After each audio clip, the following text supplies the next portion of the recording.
Hello, everyone. We'll be continuing our conversation with Mr. Woodson from the High Desert Homestead. If you recall from last week, he was discussing some of the challenges and the failures that he has had with modern day homesteading. And with that, we'll take it over with this week's part of the conversation.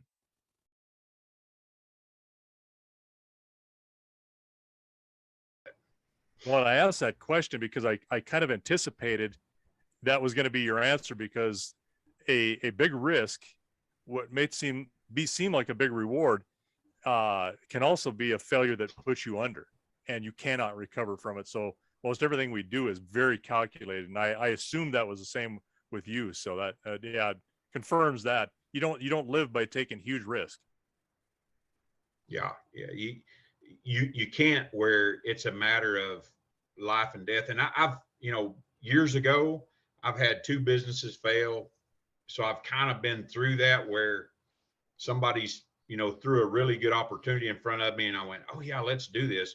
And I was young, and then I had family to fall back on if something really went bad, really went south. Whereas now I don't. I'm kind of, yeah, I've got some friends, but it's not the kind of friends you can move in with, Right. because they're kind of in the same situation I am. So I don't want to throw all my chips in one basket and go, okay, it's sink or swim. We just don't do that. We'll pass stuff up and go, no, nah, I'm not. I'm not doing that. And the really, the models that I take and follow in business, people don't use their own money. They don't take and they'll let and put the risk on somebody else. And that's kind of the way I am. I'm not going to go out there and get in debt just to see if it works. I'm real big on no debt. We don't have any debt, not going to have any debt. If somebody wants to take a risk and they want to risk their money, I'll help them, but I'm not going to take and follow that model where I put my whole life future in jeopardy over a business deal or an opportunity. Well, and I Well, think some you're people talking. take those. Go ahead. Go ahead. I was going to I say, say some people take those failures pretty seriously, and I just as soon not have people hunt me down with a gun, because those failures are, they hit everybody hard, and you can only swim so long with somebody on your back, and I think that kind of what you mean by, sink or swim on your own, and you don't want to do that to somebody else, and you don't expect them to be there riding on your back as well for very long. Don't mind giving them a tug, but I can't carry you. Yeah. I'll help people, if they want to do it. If you want to spend this money, I'll show you how to do it the most efficient way I know how. But I'm not going to take and get tangled up in it. And that's one of the things about homestead, and that self-sufficiency mindset is, I'm going to take care of me and mine. If somebody else needs help, I'll help them, but I'm not going to get so tangled up in their stuff, and they don't expect me to if they've got the same kind of mindset I do. Yes. They're like, well, we'll take care of it. And I've got friends where I have to take and I have to go, if you need something, call me. You almost have to go smack them upside the head, because they'll sit over there and suffer and do without, and we've all been there, but that's their mindset. They're self-sufficient. They're going to take care of themselves. Well, and I think you're also talking self-sufficiency, but also sustainment too, right? So I guess when it comes to you, is there anything for sustainment that hasn't worked so far, and you've had to cut your losses and walk away from, to make sure that you do continue to be successful? Because like you said, staying out of debt is probably one of the more important things. So how do you continue to do stuff like that, where you don't just keep digging yourself into a bigger hole? And like you said earlier with the earth structure, you cut your loss and say, hey, listen, we'll do a stick frame. Well, this is going to be a better outcome than if we continue down this road. So like, what's been that process for you? You've got to weigh your time and your money. If you're burning through a whole bunch of time and not a whole lot of money, it doesn't mean it's efficient. I always look at efficiency. One of the things that I was going to get totally out of hogs, because it was just, they'll leach you out of house and home. But I started looking for, and I even put a video out on, they're not sustainable. They're not for us. And then I started looking for ways to save money on feed and get feed cheaper. And that was kind of my, if I can stay within a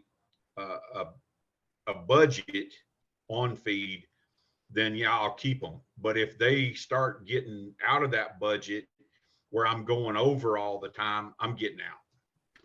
I'm not going to take and have them, because we can take and we can free range our sheep, and with very little supplement, we can take and raise sheep. If the whole world ends, and that's my scenario, if the whole world ends and we don't have any infrastructure and we have no way to, to get anything out here, everything's trucked to us. We're in the middle of nowhere.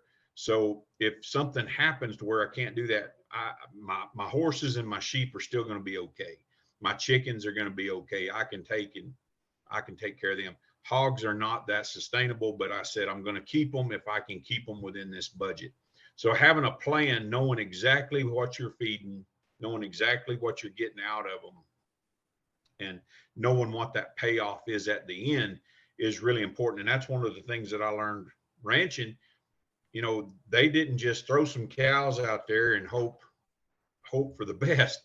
They knew where every dollar was going. They knew exactly how much money they had in every cow calf pair, and they knew what their payoff was at the end of the year. And that's kind of how I go with everything. I know how much my horses cost me every month, my sheep cost me every month, my hogs cost me every month, and then I try to fit it into a budget. And if there's no payoff, in a worst case scenario, if it's just not there, I'm not going to take and do it. I'll just go, nope, I'm done. But so far, trying to find the replacements for what I would be spending money on in feed and that sort of thing to take care of them, I've been doing pretty good. But if it gets to that point where they're not, I'll get rid of them. I'll just cut my losses, forget it, get out of the hogs, and I'll take care of everything else. You're not emotionally tied to an idea. No, and you can't be, because it is a business. Right. A lot of people get their pride hung up in things, and that, well, I'm going to make this thing work. I'm going to show everybody. No, you just have to go, nope, I'm out. I don't know how many times I've had to do it. I know what I told you guys, but I had this idea, and I know what I told you guys, but it's not going to work. So we're going to have to go do something else. So pride is the number one, thing that you have to take and kind of hit in the head with a hammer every time you turn around and go, no, I'm not going to sink this boat because I'm proud, because I'm proud of my idea, Well, and because when to kind of cut your losses and stuff, what have you had to live without so far that you may not have expected to do so previously? Refrigeration. Oh, okay.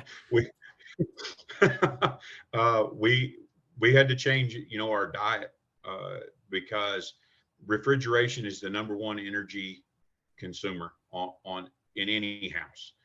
Refrigerators are not efficient. Freezers are, but refrigerators are not. So we don't have, the fresh stuff all the time. We take and we eat a lot of different stuff that, if it's fresh, it's because I killed it. And I butchered it right there and I'm eating it. Or we gathered it out of the garden or bought it at the farmer's market. But we don't have any refrigeration because of our solar setup. We try to conserve and stay as small as we can. And eventually, yeah, I'd like to be to that point. Oh, are you still there? Where I have it, but right now I'm just not able to. Okay, gotcha. So I go ahead, Dad. I was going to say, there's a lot to do with that. There's a lot of hard work. And it does take not just you, but it takes your wife. How did she take the news to begin with that you guys were going to be going on a homestead? Or did you find her on that route? How did that work out? We've been married 26 years, and she kind of grew up that way. She's Navajo. So she grew up on the reservation. She grew up, sometimes they had electricity, sometimes they didn't. It was pretty spotty back in those days. They did have running water, but she kind of grew up in that lifestyle. Her grandmother, her father, her mother's side of the family, they all raised goats and sheep and had gardens and raised melons. So it was kind of that hand to mouth type living. And we've lived high on the hog. We've done that, but the stress that goes along with that type of lifestyle where you're just spending money and borrowing money and everything like that, moving back out to the homestead, moving back out to the desert, she said the trade-off was better for her because we don't have all the stress of everything that we had when we were in the rat race. Don't take this wrong, Moses, but I think you married up. Yeah. She's a trooper. I mean, I was a horse trainer for a long time, and we spent a lot of time, going different places. She slept in horse trailers. She slept in bunkhouses. She's been everywhere with me, and she's tough. And my kids are too. My daughter lives with us. They're tough, but they were raised. I didn't take and raise my kids and to be, just to be followers. They're critical thinkers, and they know that at some point, the way that our country's run and the way everything, it's not going to continue. There's going to have to be a sweeping change somewhere, so they're prepared for it. When times get tough, it's only the tough that's going to survive, and that's kind of how I raised my kids. Well, and you're talking about preparing for things that, can happen in a year, that could happen in a decade, but that kind of sets you up for the preparation that came into you setting up your homestead too. So if you were to change any initial setup that you guys originally had planned, prepared, anything for your homestead to begin with, would you do it over, or is there something different that you would do to try and shift that towards something a little bit different, a little more efficient, a little more sustainable, like you've been talking about during this conversation? I would have started earlier, and I would have probably prepared more than I even did. Yeah, we survived some things, but I would have prepared a little bit more and had a little bit more money and a little bit more resources than I did going into it. You can never have too much money saved up. You will go through it. You will, Murphy's Law, if anything bad can happen, it usually does. And that's just the way it is. So saving up as much money as you can, getting as many resources as you can. And when you think you have too much, you probably just started getting to where you're a good starting point, because you can go through it fast. Yeah. Well, and money is not always just physical or just the actual money itself, but it's also items as well. So bartering or trading for something. Have you guys had to do any of that throughout this whole homesteading process in order for it to like help with a mutual benefit of maybe a neighboring homestead, or maybe a close by ranch or farm that it has ended up being, hey, you know what, I'll swap you this for that so that I can help my homestead grow or become more sufficient, and you can do whatever you need to with it? We do that all the time. I traded some roofing material and some siding that I had. I try to find deals and then stack it back. And I traded it for a new camera that a guy had. He goes, I don't need this. He said, I've had it for a while, and it was still new in the box. It was an item he couldn't use. So I traded him some stuff that I had for a camera for my YouTube channel. Yeah. I'm taking in, right now I'm training some horses and working with some horses. A guy's got like 38. They just turned them out and they're having babies, and he's got 6-month-olds. He's got 12-month-olds. He's got 2-year-olds coming up. And so I'm working with him. I told him, I said, I can train them. And he said, well, if you take and you train them, we'll split the money when you sell it. That's one of those things where I'm not taking a whole lot of risk, but I get a payoff. It's something that I like doing anyway. So we're always trying to find ways to help one another and supply things. A lot of times I'll help people with their livestock, doing vet stuff. And then later on, when I need help building fence at my place or doing something, they're like, just call me and I'll be there. So I trim goats' feet. I take and I give shots, castrate horses, stuff like that I trade out for their help when I need it. No, that makes How, sense. how many other homesteads like yours or similar to yours that you're obviously, you know, doing some bartering with, or some mutual benefit type trades? Um, how many in your area? Do you have an estimate of the number of them that are there? There's a lot. There's some that are really established. They've been there 15, 20 years. And they're the ones that you go to for advice on certain things. But in our little area, there's about 5 or 6 just right in our area. We have a lot of people that move out here to retire, and they're not really homesteading. You know, they're drawing an income, and they're just downsizing, getting out of the city and downsizing. But the ones that are actual homesteads that are growing stuff and being that self-sustainable, don't have an outside income per se, there's about 5 or 6 that we take and deal with, and they become friends, and they become people you can rely on. If you're broke down, you can take and call them, because they know that if they're broke down, you'll come to them. And community is really important. If you're in the middle of nowhere and you don't have anybody, it's a whole lot tougher. But you know, having neighbors, even though they're a mile or 2 miles away, where you can go borrow a cup of sugar, it's really nice. Yeah.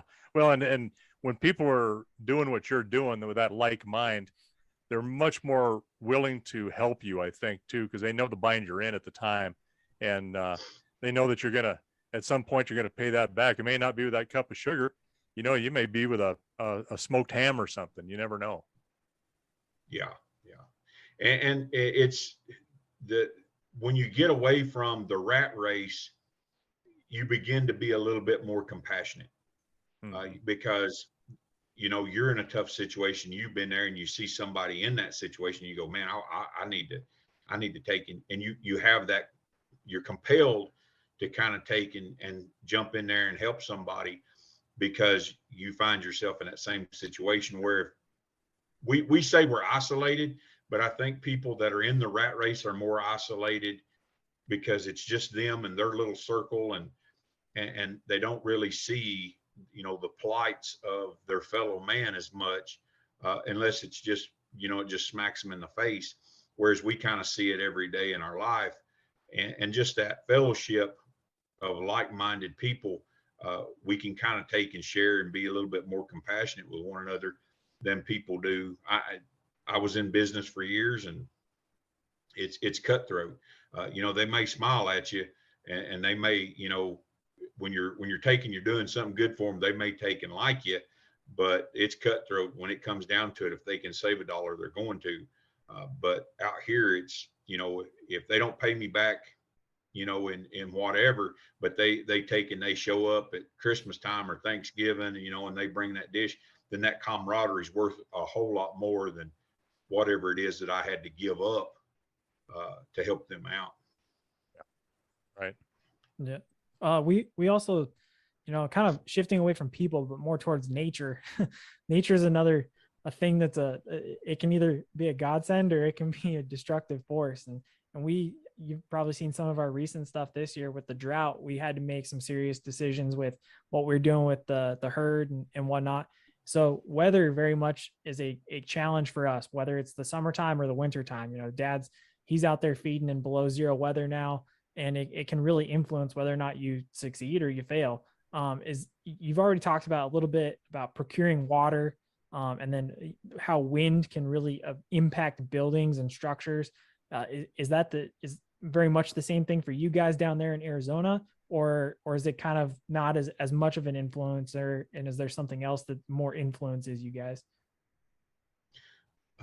Accessibility, a lot of times with the weather, like we're coming into the snowy season, and they're saying we won't get very much snow, which is going to hurt us later in the year, because or earlier next year, we're going to have a lot of hard time with, you know, we're not going to have enough water to irrigate. And a lot of people don't think about it when you're not in a, you know, when you're not part of that whole agricultural community.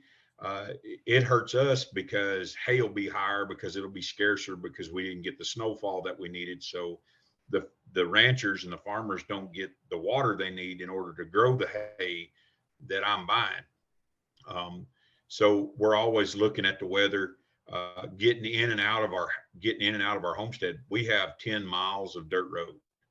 So it's pretty, it can get real rough. And it's maintained a couple times a year, but during the monsoon, there's days you don't go anywhere because the road is just a mud pit. And you know, the wind, you have, like I was saying before with the buildings, you have to pay real close attention to how you build. Well, I think the house would be cute over here, or this building be cute. No, we can't build it that way. So the wind and the rain and the snow and the cold, it all impacts everything that you do. You know, getting out in it ain't as bad, but because here on the desert, one of the things that I really liked about the high desert is it can be 50, 60 degrees during the day. Yeah, it'll get down below freezing. Like it got 10 degrees last night, but it's already up to like 50 degrees. And the high desert is just like that, but it's like that in the summer too. It can be 120 during the day and get down to 40 at night. So it impacts everything. Yeah. The other thing too is there's, you know, everybody has plans.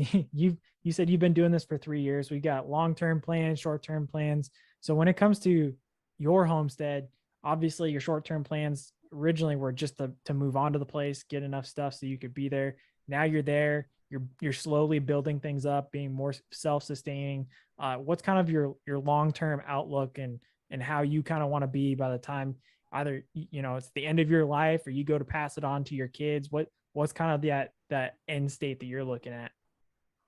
I want to be to the point to where it's push button ready. Yeah. No homestead is 100%. You know, I want it to be where the solar is plugged in and it doesn't take that much maintenance. Our water situation is, whether that's a well or water catchment, I want it plugged in to where they don't have to worry about hauling water, and that if they want to, they can continue with a program that I've took and taught them over a period of time, where they can just step in there and just take off with it and keep it going.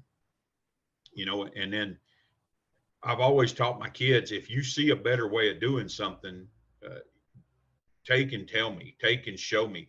If you guys see something that maybe I'm not doing as efficiently, take and step in there and tell me. I'm open for ideas. My goal is to be as efficient as possible, to be as self-sustainable as possible, where we're at. And then my kids not to have that debt load. Old saying that we used to use a lot is, I want my ceiling to be my kids' floor. You know, not that we don't teach them, you know, I don't want to be spoiled brats where everything's just handed to them. But at the same point, I don't want them to have to make the same mistakes I made, or to go through some of the things that I had to go through in order to learn, when I can just take and I can tell them, or I can take and I can show them. So that's my end goal, where they can just take it and go with it, and they can take and prosper and grow it even more. You know, we started out with a really small place, and I would like to buy more property around me, or buy a bigger property, so that we can maybe do what we're doing on a little bit bigger scale. I like giving back. I like to be able to give back to people and to things that helped us. We're part of some organizations and we like to give back. So I'd like to have a little bit more ability and resources to do that. But the end goal is to take, and I think that traditionally the homesteaders and the pioneers, you know, they come all the way across the country to set up a homestead that they wouldn't enjoy. They were probably going to die by the time they were, you know, before they reached old age. So it was their kids that were going to take it over, and they did that for their kids. And I think today a lot of people have moved away from that, and they don't pass anything on to the next generation. So that's definitely one of my main goals right there, is to help further them in life, to where they don't have to work as hard as I did. So your goal is to make it, like you said, push button ready, and to pass it on to them. You have no interest in selling it and having them kind of live off of that at all. No. And you know, my beliefs, the way I believe, at some point, every society has broken down. You know, I don't want to get out there and la la land. I'm a realist, but every society has broken down, and at some point, to some degree, we've already seen that in our country, particularly in the inner cities, and some of the things that went on, you know, over the past 3 or 4 years. We've seen that breakdown, and it can happen really quick. Most people don't know that live in a city that it only takes 3 days to be in the middle of a famine if you're in the inner city. Right. If those trucks quit running, you're out of food. And that's something that everybody should be aware of. But when you tell people that, they were like, oh no, we live in one of the most prosperous nations on earth. No, I want my kids to have that fail safe so that if everything falls apart, they're still going to be okay, and give them the best head start on everybody else. Yeah. Well, I've had conversations with people exactly the same way, that I think they kind of, it hasn't happened to me and it's not going to happen to me.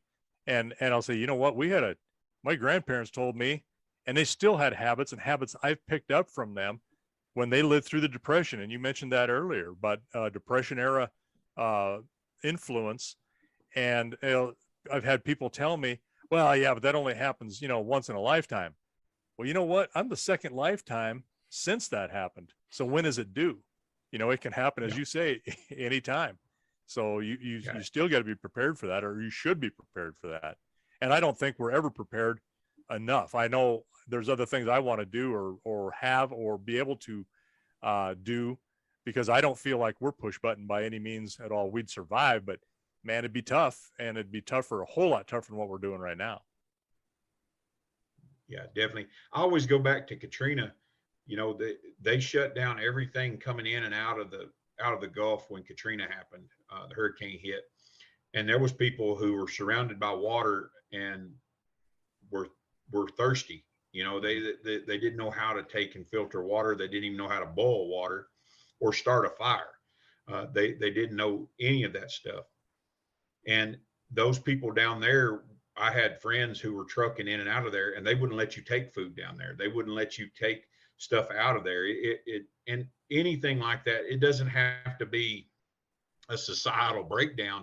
It just has to be, you know, a storm like happened in Kentucky, or an earthquake, or, you know, some event to where you don't have the store to go to. You don't have the accessibility to resources where you can just run down to the store and get. And if you've got those things there, then you're going to ride it out a lot better than anybody else. And you're able to help those people around you, and you guys can help each other. That's why I like our community so much, is because everybody kind of thinks that way. We've got some folks that are way out there that think that the end of the world's going to happen. And it might. I don't know. I'm not going to knock anybody's belief, but I still want to be in that better position if something does happen. I want to be set up a little bit better than somebody that's living in the inner city. Yeah, and you're bringing up things that, I mean, you're talking natural disasters that are a challenge, but then there's always everyday challenges too. Is there anything that you guys are doing there on the homestead that you just go each day, or maybe it's once a week, or maybe it's once a month, you're just going, man, I want to throw in the towel. I want to get this done with. Like, let's just quit. Is there anything that ever makes you think that? And what does it tend to be if there's like a common theme there? When you live so far from town, and so far from everything, and then you see, you know, somebody in your family, Facebook's great, but sometimes it'll kind of kill you, because you see somebody living, you know, a little bit easier, and you're going, they're not worried about this, and here I am out here doing this, and it makes you kind of want to quit and go, I'll just give it up, you know, and go back. But when I do that, I know what it was like, and the stress that I was under. You know, I looked around, and I was going to be like 84 before I was out of debt. I would probably have died working just to be out of debt before we chunked it all. So yeah, there's times where I just want to go, this ain't worth it. I would rather just have a little small place, and and be where there's electric, and be where there's all these things. But at the same time, I go back and I go, well, I know what that kind of lifestyle leads to, because where we're at now, we're debt free. Yeah, we have to do everything. We don't call the power company when the power's out. I have to go out there and I have to fix it. You can't call the water company. You are the water company.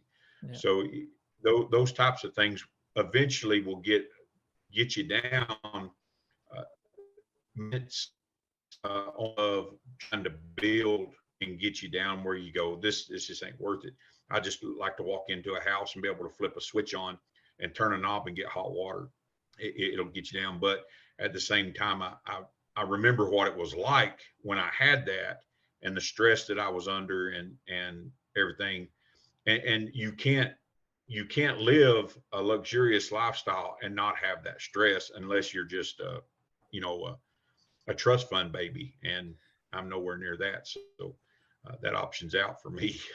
What, I'd like to try it for a little while. That'd be okay. A trust fund baby, that sounds like a pretty good gig. Yeah, I don't even know what that looks like, because I've never even been friends with a trust fund baby. So, well, I'm certainly not in their same socioeconomic circle, but I have seen them from afar. It looked good. It looked good for a bit. Now, one last question. Oh, sorry. Go ahead, please. Go ahead. I was just going to say, the one last question I had was, we've kind of talked about you as a homestead and the challenges you face. And there are a lot of similarities between us as a ranch and you as a homestead. Now, the one difference is my dad and I have never been on a homestead.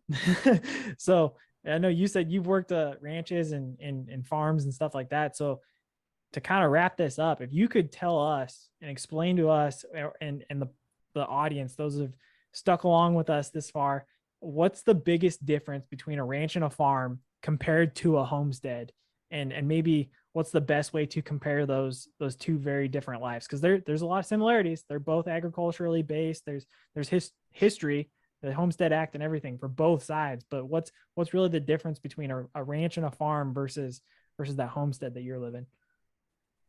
The number one thing is it's just a lot smaller scale, and you're trying to sustain yourself first.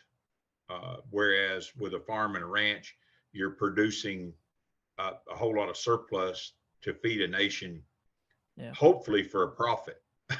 I haven't seen that one either, Moses. That was from a distance as well. Yeah. So when on a homestead, it's a smaller scale. You're doing it for yourself, trying to be self-sustained, trying to be frugal, trying to not be in debt. Whereas a farmer or a rancher, I know farmers that are in debt every year, and they're just, I tell people they're the most faith-filled people I've ever seen, because they'll go out there and borrow $1 million in hopes that they get a crop. And they're that way every year. Whereas a homestead, you're trying to get away from that, so you don't have that stress. Life's a little bit slower paced, and just trying to have yourself taken care of. And then if you have any surplus to kind of help pad your wallet a little bit to where it's not so hard on you, then you sell your excess.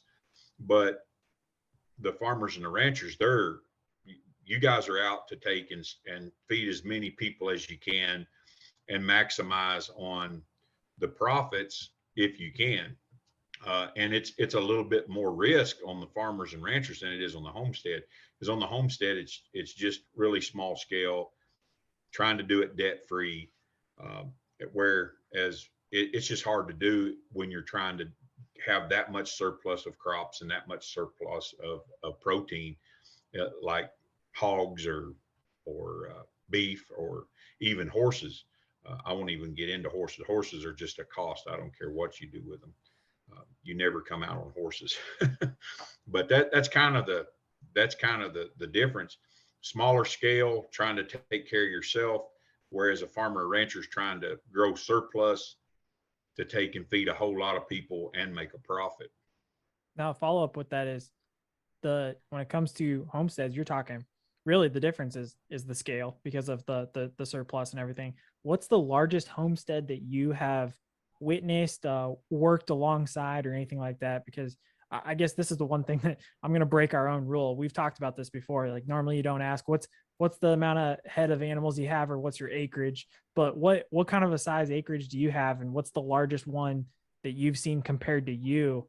And where does it turn from sustaining yourself as a homestead to suddenly becoming surplus and you're on that farm ranch lifestyle? We have 10 acres. I would ideally would like to have around 40, but I have seen some 160 acre homesteads, and that's just where we're at. I don't know what I would do with. It's not like I'm going to have that much more grass. The 10 acres, you have to have that model in your mind of how to make that 10 acres as efficient as possible. Yeah. I have seen some 160 acre homesteads in our area, and it's just more space. You got a little bit more grass. Maybe you've got a few more trees that you can take and use, or if you have rocks, you can take and I know people that have sold rocks because they bought a piece of property that just had rocks on it. So they sold rocks. I mean, you have to be kind of resourceful, but I've seen some of those bigger ones, and to me, it's not as important as making do with what you have. You could easily homestead out here on 2.5 acres because I have 10. I have a lot of trees, so I'm able to cut firewood, which has helped us. But you know that the more ground you have, it's just more ground. Whereas if you were in Tennessee and you had 160 acres, you've got a lot of grass. You can raise a cow and calf per acre on that back there, or you can raise hay or tobacco or corn or whatever. Whereas here, you don't have those opportunities. So, you know, speaking from my perspective, we're in the desert, so the bigger ones are not all that much more that you can do with them. Whereas if you were in the east or in an area where they get a lot of rainfall, you can do a lot more with a larger homestead.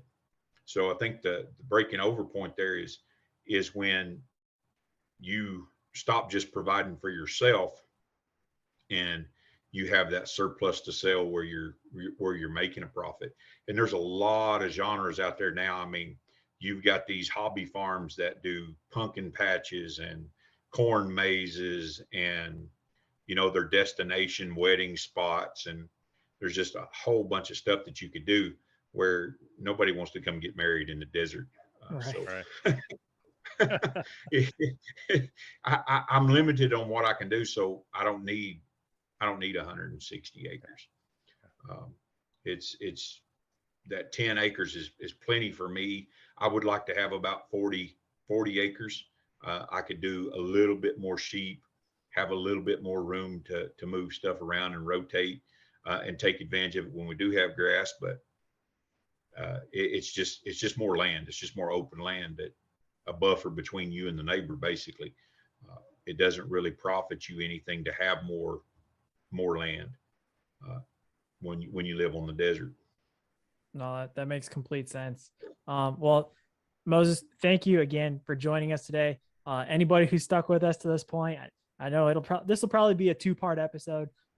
Check out Moses over at High Desert Homestead on YouTube. All the social media links that I have for him will be below. Before we sign off, Moses, is there anything you wanted to add to that? Again, thank you for joining us and talking to us about Homestead. No, I really appreciate being on here with you guys. Appreciate meeting with you, Brandon and Colin, and just getting the word out there. I love what you guys are doing. We need to get people back in touch with where food comes from and that whole community that's connected with it. A lot of times we get a bad rap because people go, how could you do that? And how could you do this? And it's, you know, people need to get back in touch with that and see the realities of it.